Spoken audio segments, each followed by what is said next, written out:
This sleeve is different from a commercial pattern because it has a built-in gusset. One notch is the front of the armscye. The notch at the cap is for the shoulder seam, and 2 notches is the back of the armscye. If you aren't sure about the front and the back of the sleeve, fold it in half. The shallow side is the front, and the wider side is the back. Stitch the inseam of the sleeve and the side seam of the garment.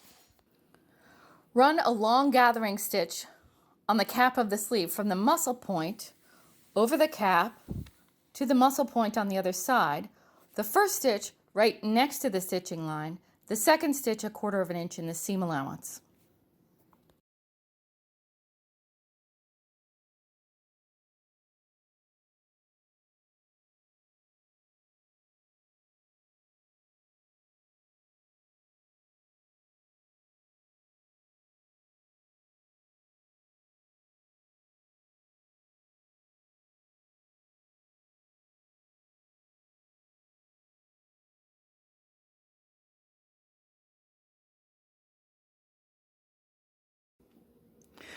When you have eased as much as possible into the sleeve cap, baste it into the armscye to make sure the sleeve is hanging nicely and the ease looks good.